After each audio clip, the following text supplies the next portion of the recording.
하나님의 긍휼하심과 풍성한 은혜가 여러분과 여러분의 삶, 또한 여러분의 가정 위에 또 자녀 위에 충만히 부어지시기를 축원합니다.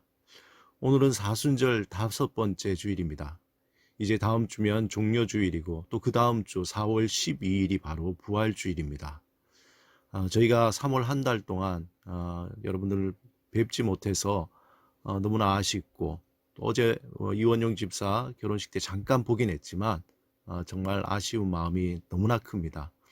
우리 4월 12일에는 다 함께 모여서 부활주일 하나님을 찬양하고 또 경배하는 그러한 귀한 시간이 되기를 소망합니다. 그럼 우리 샬롬의 언어 연습하겠습니다. 우리 가슴에 손을 얹고 나는 하나님의 사랑받는 자다. 그래 그럴 수도 있지. 이제 현재를 살자. 우리 3번씩 연습하겠습니다. 시작. 나는 하나님의 사랑받는 자다. 나는 하나님의 사랑받는 자다. 나는 하나님의 사랑받는 자다. 그래 그럴 수도 있지. 그래 그럴 수도 있지. 그래 그럴 수도 있지. 이제 현재를 살자. 이제 현재를 살자. 이제 현재를 살자. 정말 요즘 같으면 이 샬롬의 언어처럼 하루하루 하나님이 주신 그 은혜에 살아가야 되겠다라는 생각을 많이 하게 됩니다. 오늘 본문 고린도 후서 2장 14절에서 17절에 보면 바울은 그의 스타일답지 않게 매우 낭만적인 표현으로 편지를 쓰고 있습니다. 먼저 본문 14절, 15절을 다시 한번 읽겠습니다. 항상 우리를 그리스도 안에서 이기게 하시고 우리로 말미암아 각처에서 그리스도를 아는 냄새를 나타내시는 하나님께 감사하노라. 우리는 구원받는 자들에게나 망하는 자들에게나 하나님 앞에서 그리스도의 향기니. 우리가 생각하는 바울은 매우 논리적이고 엄격하고 공격적으로 보이는 그 바울에게 잘 어울리지 않는 그러한 본문 같습니다. 특별히 바울은 우리를 그리스도의 향기라고 독특하게 표현하고 있습니다. 14절에 보면은 우리를 그리스도 안에서 이기게 하시고 라는 표현이 있습니다. 이 표현은 원문을 직역하면은 우리를 개선 행렬에 참가시키시고 라는 말입니다. 표준 세번역에는 이렇게 되어 있습니다. 그러나 그리스도의 개선 행렬에 언제나 우리를 참가시키시고 그리스도를 아는 지식의 향기를 어디에서나 우리를 통하여 풍기게 하시는 하나님께 감사를 드립니다. 원문에도 보면은 이것이 개선 행렬에 참가한다고 되어 있는데 영어로 보면은 triumphal procession이라는 말입니다. 개선 행렬이죠.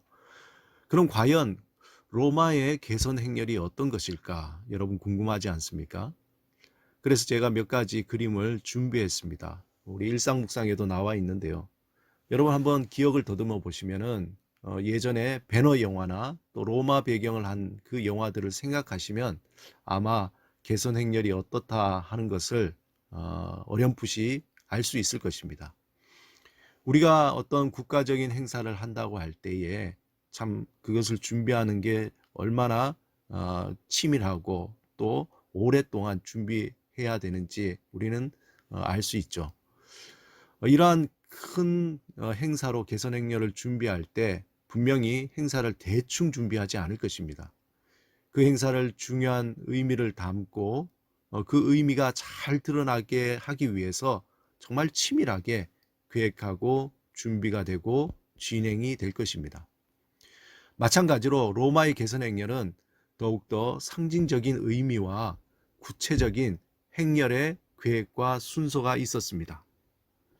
이 개선 행렬식은요, 승리한 로마 장군이 받을 수 있는 그 당시 최고의 영예였습니다. 이 행렬에서 전쟁에 승리한 군대의 장군이 그의 명예스러운 병사들과 함께 전장에 탈취한 전리품과 사로잡은 포로들을 이끌고 행진을 하게 됩니다.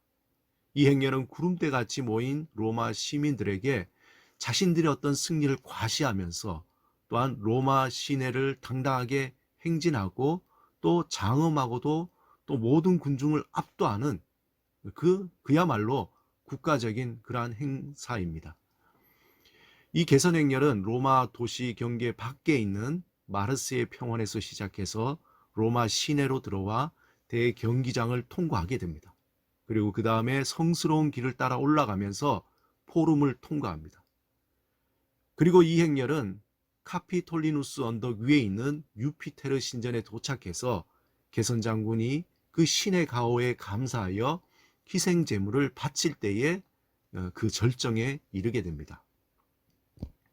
이때 개선 행렬 맨 앞쪽에는 정부 요인들과 원로원의 의원들이 서서 걸어가게 됩니다. 그리고 그 뒤를 이어서 승리의 나팔을 부는 나팔수들이 따라갑니다. 개선 행렬 중간에는 전쟁에서 탈취한 전리품과 신전에서 드릴 황소들, 그리고 곧 전쟁 포로들로 적국의 왕족, 장군, 군인들이 사슬에 묶인 채 끌려갑니다. 그 뒤를 이어서 향로를 든 제사장들이 거리에 진한 향 냄새를 피우며 따라가게 됩니다. 그리고 행렬의 가장 뒤에는 4마리의 말이 이끄는 전차에 전쟁의 영웅인 개선 장군이 타고 있습니다. 그는 온 로마 시민들의 거대한 환호를 받으며 기세등등하게 시민들을 향해 손을 흔들며 행진합니다. 그 뒤를 이어서 그의 가족들이 마치 자기들이 전쟁에 승리한 것처럼 자부심에 가득 차서 그 뒤를 따라갑니다. 그리고 마지막에 가족의 뒤를 이어서 정말 전쟁의 진정한 영웅들인 병사들이 승리의 환호성을 외치며 행진하게 됩니다. 여러분 한번 상상해 보세요. 로마 시내를 통과하는 이 거대한 행렬이 가져오는 수많은 상징적인 의미와 승리에 도취된 열광적인 분위기가 어떠했을까요? 이 행렬이 진행되는 동안 시민들에게 가장 기억에 남는 게 무엇일까요? 개선 장군의 모습, 전리품과 포로들, 승리를 외치는 병사들, 그럴 수 있습니다. 아마 그들은 집에 돌아가 행렬이 주었던 강한 인상을 서로 이야기했을 것입니다. 마치 하늘에서 빛을 비추듯이 영광의 광채를 받은 위엄과 기계가 충만한 개선 장군의 그 모습, 죽음의 갈림길에서 살아 돌아온 병사들의 그 기쁨의 얼굴들, 전쟁에서 탈취한 화려한 전리품들, 초라한 모습으로 끌려가는 포로들의 모습들, 그리고 끝도 없이 이어지는 거대한 행렬과 구름대처럼 모인 시민들의 환호하는 그 모습들. 사람들은 개선 행렬을 기억하면서 오랫동안 서로 이야기를 나눌 것입니다. 그리고 많은 아이들은 자신들도 커서 나도 개선 장군 같이 될 거야 라는 그런 꿈을 품게 될 것입니다. 뿐만 아니라 이러한 개선 행렬에 대한 소문은 로마가 통치하는 많은 지역에 그 소문이 퍼졌을 것입니다. 아마 이러한 행렬을 통해서 로마 통치자들은 로마 시민이라는 것에 대한 무한한 자부심을 느끼도록 의도하고 행사를 준비했을 것입니다. 그런데 이러한 보여지는 이미지와 함께 두고두고 시민들에게 남아있는 것은 그 행렬에 제사장들이 피운 강한 향이었습니다. 행렬 사이에 제사장들이 든 향로를 흔들 때에 그 흔드는 향로에서 퍼지는 진한 향이 로마 시민들의 코를 강하게 자극하여서 그들의 뇌리 깊이 스며들어 말할 수 없는 묘한 종교적인 경험, 초월의 경험을 그들은 새기게 되었습니다. 제사장들이 향로를 흔들 때 퍼져나간 향의 진한 냄새를 맡은 사람들에게 그 향기는 눈으로 보는 이미지와는 다르게 매우 다른 의미를 가지게 됩니다. 아마 로마 시민에게 있어서 이 향기는 일상에서 맡을 수 있는 단순한 향이 아니라 말 그대로 승리의 향기였습니다. 또한 그 향기를 기억하며 전쟁에서 승리한 기쁨과 함께 국가에 대한 굳은 신뢰와 헌신의 마음이 들었을 것입니다. 강력한 로마 군대를 통한 승리는 곧 국가의 통치자에 대한 강한 믿음과 신뢰를 갖게 하고 국가 체제의 전폭적인 헌신과 순종의 마음을 갖게 했습니다. 전쟁에 참가했던 병사들은 어떠했을까요? 그들에게 이 진한 향기는 전쟁의 승리를 각인시켜 줄 뿐만 아니라 그 피비린내 나던 전쟁터 그곳에서 모든 참혹함과 두려움, 그리고 격렬하게 싸울 때 일어났던 흥분과 분노, 이런 수많은 감정들이 이 향기를 맡으면서 정화되어서 심지어 종교적으로 승화되는 그러한 시간이었을 것입니다. 또 반면에 전쟁의 쓰라린 패배에 끌려온 포로들에게는 이 향기가 어떤 향기였을까요? 그들에게 이 향기는 앞으로 곧 처형될 자신들의 모습을 떠올리며 이제 곧 죽음을 맞이하는 죽음의 향기가 되었을 것입니다. 이러한 로마의 개선 행렬을 상상하며 바울은 오늘의 글을 쓴 것입니다. 그리고 장차 있을 복음에 참가하게 될 자신들의 모습과 성도들의 모습을 떠올리며 그날의 승리를 기약하면서 그 승리의 향기를 맡으며 고린도 교회의 교인들에게 편지를 썼습니다. 바울이 표현한 이 향기라는 이 말은 그 원문에 보면은 오스맨이라고 하는데 영어로는 어떤 달콤한 아로마의 향, 또 우리가 뿌리는 향수, 그런 어떤 꽃향기 같은 그러한 의미입니다. 이 단어는요, 특이하게 고린도후서 4장 6절에서는 광채라는 표현으로 다시 등장합니다. 이 상징적인 말을 읽는 그 편지를 읽는 교인들은 아마 바울과 동일하게 복음의 개선 행진을 상상했을 것입니다. 그들도 또한 그 행진의 대열에 참가하면서 승리를 외치는 그들의 모습을 떠올렸을 것입니다. 그들이 현재 겪는 고난과 어려움, 이것들은 장차 승리하게 될 그날을 생각하며 인내할 수 있는 그러한 마음을 갖게 되었을 것입니다. 이번 아카데미 4개 부문의 수상작인 기생충에서도 이 향기, 냄새가 매우 중요한 요소였습니다. 이 영화에서 반지하의 곰팡이 냄새는 사회적으로 가난한 사람들에게 나는 냄새를 상징합니다. 반대로 좋은 향수의 냄새는 가진 자, 성공한 사람, 사회적으로 높은 지위에 있는 사람들을 상징하는 것으로 표현되어 있습니다. 우리도 외출할 때 가장 신경 쓰는 것 중에 하나가 혹시 나에게 이상한 냄새가 나지 않을까 하는 것 아니겠습니까?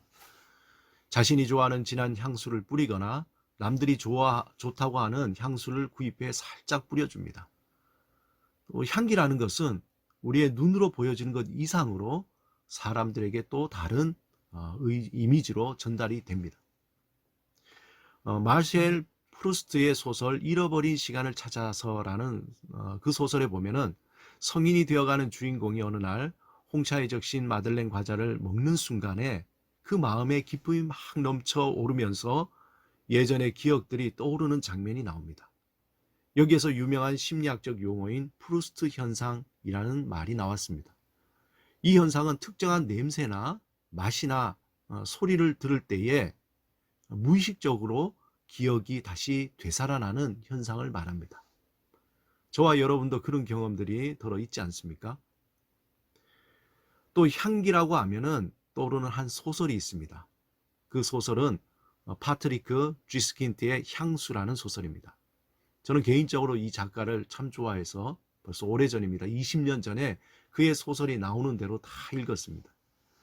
대표적으로 향수 외에도 비둘기, 존머시 이야기, GPA 강요, 콘트라베이스 등 읽어보면 정말 기발하고 흥미로운 그런 내용들입니다.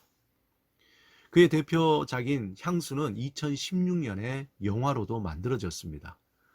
이 소설에서 주인공 그르누이는 1738년 한여름 파리에 음습하고 악취나는 생선 좌판대 밑에서 매독에 걸린 젊은 여인의 사생아로 태어납니다. 그의 어머니는 그를 낳자마자 생선 내장과 함께 여러 번 했던 경험처럼 함께 쓰레기 더미에 그 아이를 버려버립니다. 그는 놀랍게도 악착 같은 생명력으로 살아남습니다. 그 대신 그의 어머니는 영아 살인죄로 교수형에 처해집니다. 불행한 삶을 안고 태어난 그에게 그 무엇보다 가장 비극적인 것은 자신에게 사람의 냄새가 나지 않는다는 것입니다. 하지만 그에게는 탁월한 능력이 하나 있었는데, 세상의 모든 냄새를 구별할 수 있는 그 능력으로 누구도 흉내낼 수 없는 천재적인 향수 제조 능력을 갖게 되었습니다. 하지만 그에게 여전히 풀어야 할 근본적인 문제, 곧 자신에게 없는 사람의 냄새, 향기입니다. 그는 천부적인 향수 제조 능력을 가지고 있었지만 정작 자신에게는 사람의 향기가 나지 않는다는 것이 그를 가장 불행하고도 비참하게 만들었습니다. 결국 그는 전설로 내려오는 천상의 향수를 만들어 사람들에게 사랑을 받고자 했습니다. 결국 그는 전설로 내려오는 13개의 향수를 만들어 그 향수를 하나로 합하여 천상의 향수를 만들어내기로 결심한 후에 끔찍하게도 여인들을 한 명씩 연쇄살인하게 됩니다. 그는 마지막 13번째 향수를 만들기 위해 세상에서 가장 매혹적인 향기가 나는 소녀를 살해하여 마침내 그가 원하는 천상의 향수를 만들어냅니다. 하지만 그 자리에서 이내 연쇄살인범으로 체포되고 맙니다. 연쇄살인마의 죄명으로 잡힌 그가 살인죄로 사형장에 나타났을 때 그를 향해 시민들은 치를 떨며 분노하며 미친 듯이 그를 죽이려고 했습니다. 그런데 그들 앞에 나타났을 때 그는 자신이 만든 천상의 향수를 자신의 몸에 뿌리고 또한 손수건에 뿌려 군중들을 향해서 그 손수건을 흩날립니다. 그러자 방금 전 그를 죽이라고 아우성이었던 시민들, 집행관, 대주교는 그가 하늘에서 내려온 천사라고 칭송하고 무릎을 꿇고 그를 경배하기 시작합니다. 그는 자신의 그 손수건을 군중에 한 번 더 흩날리자 그 천상의 향기에 취한 군중들은 순간 서로를 향해 뜨겁게 육체적인 사랑에 빠지게 됩니다. 순식간에 광장은 쾌락으로 혼돈에 빠지게 되고 그 혼돈에 빠진 틈을 타서 주인공 그루누이는 사형장을 유유히 빠져나오게 됩니다. 그렇게 그가 사형장을 빠져나와 자유의 몸이 되지만 그는 사람들이 정말 자신을 사랑했던 것이 아니라 자신이 만들어낸 천상의 향기, 그 향수를 사랑했다는 것을 깨닫고 큰 절망에 빠지게 됩니다.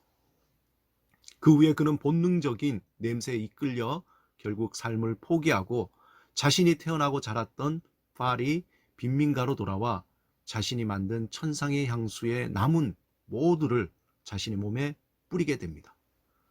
그러자 알 수 없는 오묘한 향기를 맡은 수많은 불황자들이 그루누에게 달려들게 됩니다.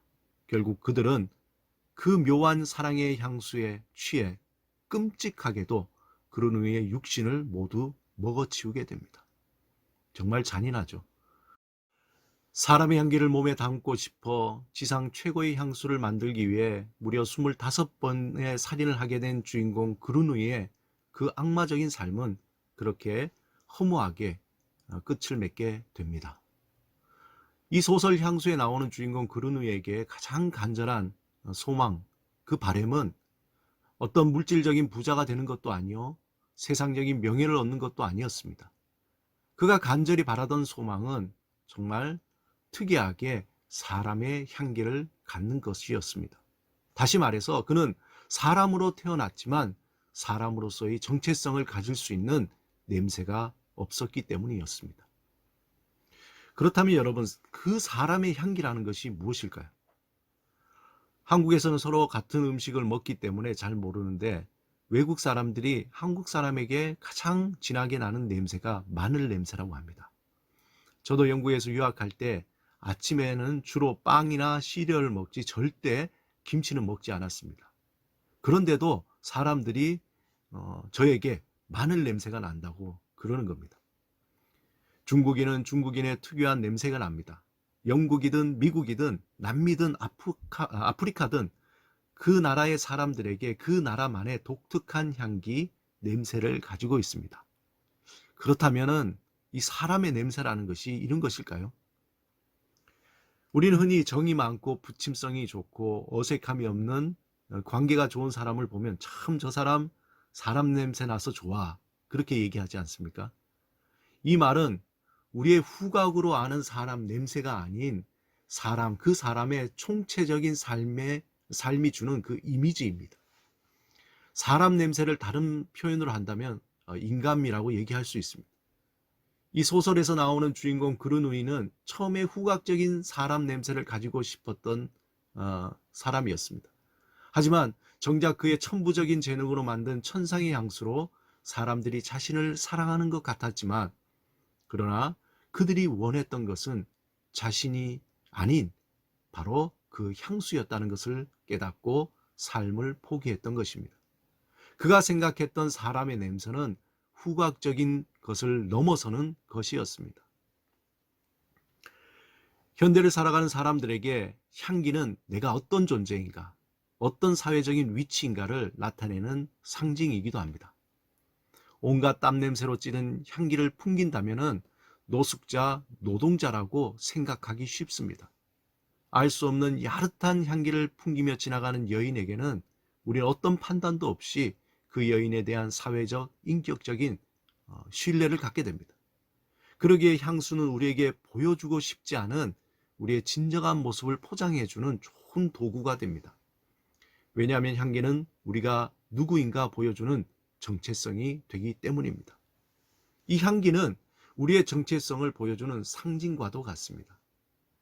이 향기는 단지 우리의 후각으로 냄새를 맡는 기능적인 작용을 넘어서서 우리의 외모와 행동이나 말투나 태도나 인격 등 수많은 의미를 다른 사람들에게 전달하게 됩니다.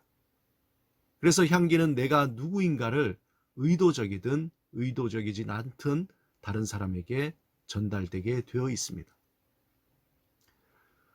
바울은 오늘 본문에서 그 점을 우리에게 고발하고 있습니다. 진정한 향기가 무엇인가? 믿음 안에서 우리의 진정한 향기는 무엇인가? 무엇이 되어야 하는가? 이야기하고 있습니다.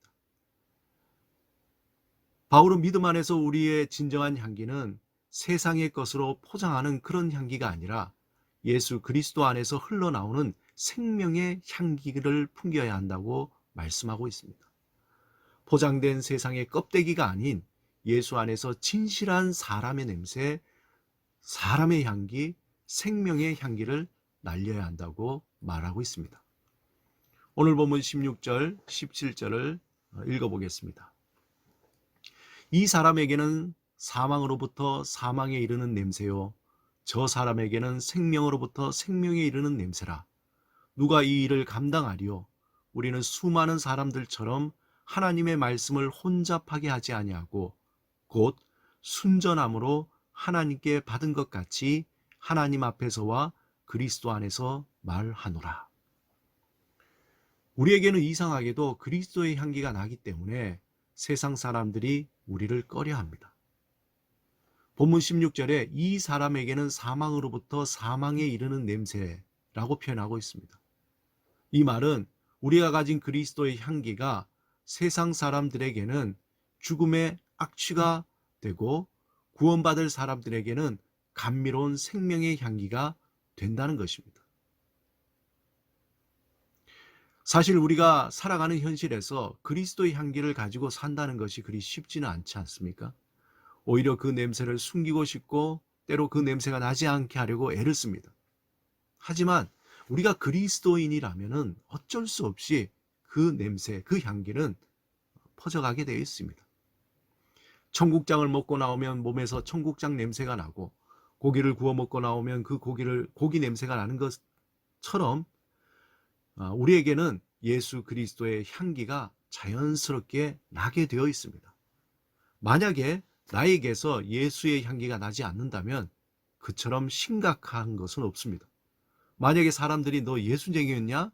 전혀 그렇게 보이지 않았는데 라고 하면은 그것은 두 가지 의미를 얘기합니다. 한 가지는 정말 예수 믿는 사람처럼 보였다라는 것하고, 하나는 너 정말 예수 믿는 것 같지 않았는데 너 그럴 수 있었냐? 라는 두 가지 의미죠. 이번 코로나 사태를 통해서 신천지가 드러나게 되고 그들이 기독교의 탈을 쓰고 있지만 이단으로서 자신들의 목적만을 위해서 똘똘 뭉친 사기 집단임을 온 사회에 드러나게 되었습니다. 겉으로는 기독교의 선한 향기를 내는 듯 했지만 결국 온 나라를 힘들게 만드는 썩은 냄새나는 사기 집단임을 보여주었습니다. 그런데 우려스러운 것은 사람들이 신천지 교회이든지 전통적인 교회이든지 교회라는 말과 함께 집단적으로 모인다는 것에 대한 혐오의 냄새가 뇌리에 깊이 박히게 되었다는 것입니다. 어떻게 보면 복음을 전하는 문이 더 좁아지고 기독교에 대한 부정적인 인식이 더 높아지고 더 장기화될 거라는 것입니다. 요즘에 선한 영향력이라는 말을 참 많이 쓰는데요. 한마디로 그리스도의 향기라고 할 수 있습니다. 그런데 이것이 말로만 선한 영향력이라고 한다면 이 또한 사람들에게 짜증나게 하는 냄새가 될 것입니다. 선한 영향력은 말없이 조용하게 전파되어 그 영향력을 받은 사람들에게서 그 말이 나와야 진정한 선한 영향력이 되는 것입니다. 누가 좋은 향수를 몸에 뿌리고 길거리에 다니면서 난 오늘 좋은 향수를 뿌렸으니 와서 맡아보세요 라고 말하는 사람은 없을 겁니다. 향기는 말하지 않아도 자연스럽게 사람들에게 흘러 퍼지게 되어 있습니다. 내가 의도하지 않아도 자연스럽게 나를 통해서 흘러가는 것이 퍼져나가는 것이 바로 향기입니다. 그러므로 우리는 오히려 하나님 앞에서 온전히 생명의 향기를 품는 시간이 필요합니다. 하나님 앞에서 그 생명의 향기가 충분히 품어질 때에 그때 우리에게서 자연스럽게 생명의 향기가 사람들에게 퍼져나가게 된다는 것입니다. 좀 더 구체적으로 우리가 온전히 예수의 향기를 날리기 위해서는 세상 사람들이 살아가는 방식과 다른 삶의 가치와 방법을 선택해야 됩니다. 우리가 세상 사람처럼 돈으로 인생의 모든 공간을 채워나가거나 우리 안에 욕심을 버리지 않고 살아간다면 우리에게는 구린내가 나기 시작할 것입니다. 우리의 인생의 공간에 말씀으로 채우고 날마다 우리 안에 욕심을 버리고 하나님 앞에 머무는 삶을 살아갈 때에 이 세상이 줄 수 없는 신선한 생명의 향기를 날리며 살게 됩니다. 바로 그리스도의 진한 향기를 가지고 산다는 것입니다. 우리가 남을 나보다 더 낫게 여기고 미움과 시기보다 다른 사람을 용서하고 용납할 때에 그리스도의 진한 향기를 날리게 됩니다. 그 향기를 날리기 위해서 좀 더 구체적으로 우리의 시간과 물질과 열정을 나누는 삶을 살아야 합니다. 우리나라 초대 국립생태원장과 유엔 생물 다양성 협약의장을 지내셨던 최재천 교수님, 이분은 이미 코로나19 바이러스에 대한 많은 논문을 쓰신 분인데요. 이분이 이번 코로나19 바이러스의 원인은 인간이 자신의 욕심을 채우기 위해 자연을 파괴한 결과라고 말합니다. 즉 자연을 향한 인간의 욕심으로 자연은 우리에게 악한 죽음의 향기를 내뿜게 되었다는 거죠. 사랑하는 여러분, 예수님을 생각해 봅시다. 이 땅에 살면서 하나님 안에서 살리는 소리를 날마다 채우고 세상의 유혹과 욕심을 버리며 하나님의 사랑이 전적으로 스며들도록 주님은 늘 시간을 떼어 하나님 앞에 머물렀습니다. 그리고 그것에 그치지 않고 죽기까지 자신의 모든 것을 내어주면서 생명의 향기, 사랑의 향기를 흘려보냈습니다. 자신의 소중한 시간, 자신의 소중한 능력, 자신의 생명까지 모든 것을 다 우리를 위해 흘려보내주셨습니다. 우리가 예수를 믿는다고 할 때 그것은 예수님과 같이 자신의 모든 것을 흘려보내는 삶을 의미합니다. 예수님은 우리에게 주를 믿는다는 것, 주를 따른다는 것이 그렇다는 것을 우리에게 친히 그의 삶을 통해서 보여주셨습니다. 우리가 그리스도 안에서 향기를 날리는 그 향기는 세상 사람들을 매혹시키기 위한 그런 향기가 아닙니다. 그리스도의 향기는 우리의 삶의 자리에서 섬김과 헌신, 나눔의 삶을 살기를 사모할 때에 더욱더 진한 향기가 되어 사람들에게 날리게 됩니다. 그동안 사람들은 자신을 매혹시킬, 또한 다른 사람을 매혹시킬 인공적인 향기, 가식적인 향기, 현학적인 향기, 쾌락의 향기에 진절머리가 나 있습니다. 이제 사람들은 내가 누구인지, 또 자신의 외로움을 알아주는, 또 인생이 무엇인지, 또 어떻게 살아야 할지 방황하는 자신들을 안내해줄 정말 생명의 향기, 그 생명의 향기를 찾고 있습니다. 사람들은 진정한 사람의 향기를 맡고 싶어 합니다. 정말 살아있는 사람, 냄새나는 그 사람 냄새나는 그 사람을 찾고 있다는 것입니다. 오늘 본문에서 말씀하는 그리스도의 향기는 우리가 가져야 할 진정한 사람의 향기, 진정한 사람의 냄새입니다. 인간의 탈을 쓰고 매력적으로 매혹적이고 또 탐스러운 그 향기를 가지고 사람들을 이끌지만 결국 죽음의 길로 이끄는 사악한 존재가 있음을 우리는 분별해야 합니다. 하나님은 생명의 향기를 우리를 통해서 세상에 날리길 원합니다. 그 진한 향기는 모든 사람을 위해 자신의 몸을 버리신, 십자가에 달려 죽으시고 부활하신 예수 그리스도를 날마다 품고 주의 말씀을 따라 구체적인 삶의 자리에서 살아낼 때 그 향기는 날리게 됩니다. 그리고 그 시작은 거대한 것이 아닌 매우 작은 것에서 시작됩니다. 우리는 현재 코로나19로 인해서 큰 고통의 시간을 보내고 있습니다. 마치 빙하기처럼 모든 것이 다 얼어붙은 삶이 되었습니다. 우리의 눈에 보이지 않는 작은 바이러스, 어떻게 보면은 너무나 미미한 존재였던 것이 강한 전파력으로 이처럼 온 세상을 공포와 두려움과 혼란과 절망으로 빠뜨리는 무서운 존재가 되었습니다. 예수의 향기를 날린다는 것은 매우 작은 것에서부터 시작합니다. 우리가 하나님 앞에서 말씀을 채우고 욕심을 버리고 주님의 사랑이 스며들도록 하나님과 나의 내면을 향해 집중하는 시간을 가지게 되면 자연스럽게 다른 사람들의 삶에 관심을 갖게 됩니다. 타인의 빈 공간이 이제 점점 보이기 시작합니다. 그리고 다른 사람의 연약함과 부족함이 보이고 그것을 채우고 싶은 마음이 생깁니다. 그리고 그것을 채우기 위해서 자신의 소중한 시간과 물질과 열정을 흘려보내는 그것에 의미를 두고 기쁨을 얻게 됩니다. 그 관심은 나를 주목하게 하거나 나의 욕망과 나의 유익을 얻게 하는 거래적인 관심이 아니라 진정한 하나님의 그 생명의 향기가 자연스럽게 흘러나가는 그러한 과정입니다.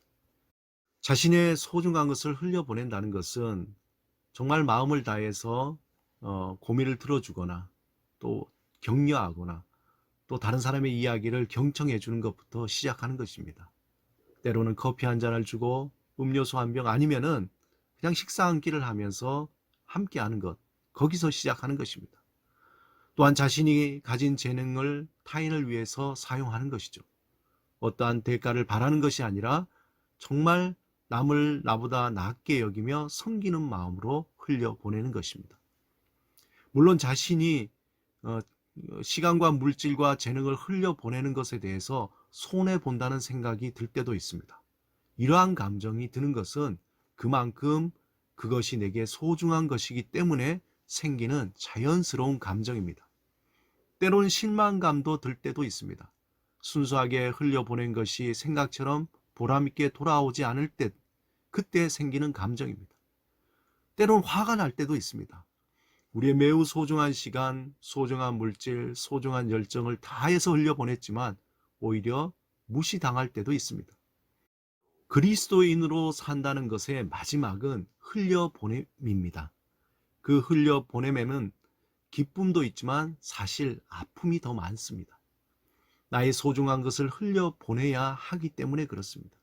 그러기에 흘려보내는 기쁨도 있지만 아픔도 있다는 것을 알고 흘려보내야 합니다. 그러한 삶이 그리스도인의 삶이요 성령을 따라 사는 삶입니다.